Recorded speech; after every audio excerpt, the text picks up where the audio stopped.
बहू कहाँ मर गई? अंदर से आवाज आई। जिंदा हूँ माँ जी। तो फिर मेरी चाय अभी तक क्यों नहीं आई? कब से पूजा करके बैठी हूँ, ला रही हूँ माँ जी। बहू चाय के साथ भजिया भी ले आई।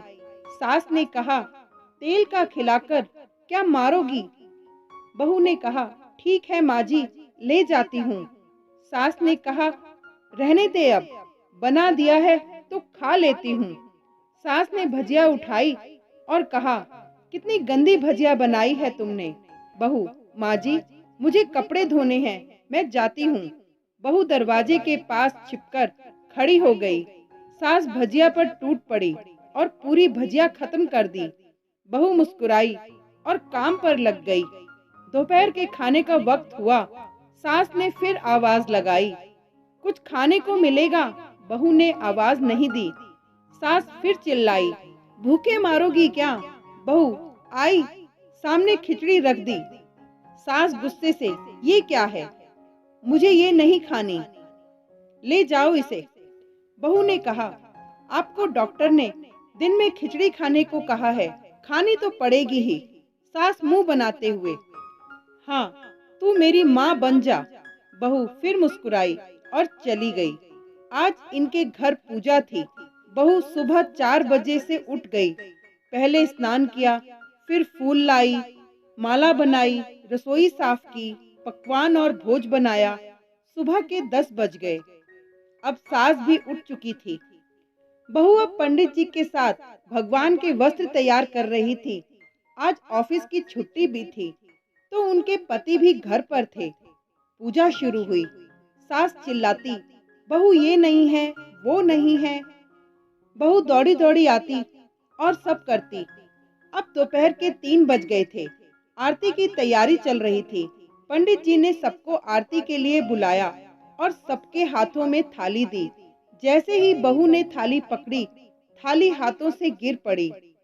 शायद भोज बनाते हुए बहू के हाथों में तेल लगा था, जिसे वो पोंछना भूल गई थी। सारे लोग तरह तरह की बातें करने लगे।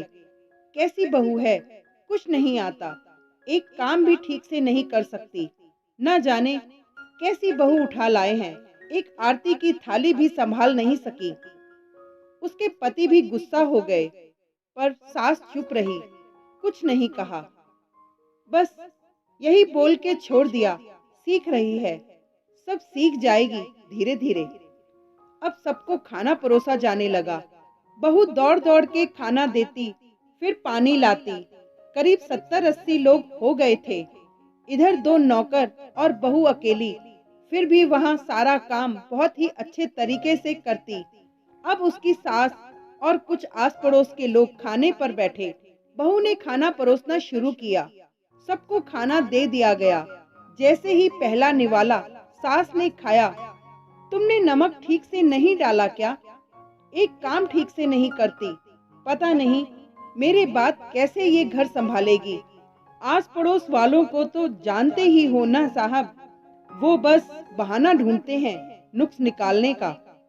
फिर वो सब शुरू हो गए, ऐसा खाना है, ऐसी बहू है, ये वो वगैरह वगैरह। दिन का खाना हो चुका था। अब बहू बर्तन साफ करने नौकरों के साथ लग गई। रात में जगराते का कार्यक्रम रखा गया था। बहू ने भी 1-2 गीत गाने के लिए स्टेज पर चढ़ी। सास जोर से चिल्लाई, मेरी नाक मत कटा देना, गाना नहीं आता तो मत गा, वापस आ जा। बहू मुस्कुराई और गाने लगी। सबने उसके गाने की तारीफ की, पर सास मुंह फुलाते हुए बोली, इससे अच्छा तो मैं गाती थी जवानी में, तुझे तो कुछ भी नहीं आता। बहू मुस्कुराई और चली गई। अब रात का खाना खिलाया जा रहा था। उसके पति के ऑफिस के दोस्त साइड में ही ड्रिंक करने लगे। उसका पति चिल्लाता, थोड़ा बर्फ लाओ, तो सास चिल्लाती, यहाँ दाल नहीं है। फिर चिल्लाता, कोल्ड ड्रिंक्स नहीं है, पापड़ ले आओ। इधर उधर आखिरी में उसके पति की शराब गिर पड़ी उसके एक दोस्त पर और बोतल टूट गई। पति गुस्से में 2 झापड़ अपनी पत्नी को लगाते हुए कहता है, जाहिल कहीं की, देखकर नहीं कर सकती, तुझे इतना भी काम नहीं आता। सारे लोग देखने लगे। उसकी पत्नी रोते हुए कमरे की तरफ दौड़ी। फिर उसके दोस्तों ने कहा, क्या यार, पूरा मूड खराब कर दिया। यहाँ नहीं बुलाया होता, हम कहीं और पार्टी कर लेते। कैसी अनपढ़ गंवार बीवी ला रखी है तूने। उसे तो मेहमानों की इज्जत और काम करना तक नहीं आता। तुमने तो हमारी बेइज्जती कर दी। अब आस पड़ोस की औरतों को और बहाना मिल गया था। वो कहने लगी, देखो क्या कर दिया तुम्हारी बहू ने, कोई काम की नहीं है। मैं तो कहती हूँ अपने बेटे की दूसरी शादी करा दो, छुटकारा पाओ इस गवार से। सास उठी और अपने बेटे के पास जाकर उसे थप्पड़ मारा और कहा, अरे नालायक, तुमने मेरी बहू को मारा, तेरी इतनी हिम्मत कैसे हुई, तेरी टांग तोड़ दूंगी। उसके बेटे के दोस्त कुछ कहने ही वाले थे कि उसकी माँ ने घूरते हुए कहा, चुप, बिल्कुल चुप, यहाँ दारू पीने आए हो, जबकि पता है आज पूजा है और तुम्हें पार्टी करनी है। कैसे संस्कार दिए हैं तुम्हारे माता पिता ने। और किसने मेरी बहू को जाहिल बोला, जरा इधर आओ, चप्पल से मारूंगी अगर मेरी बहू को किसी ने शब्द भी कहा।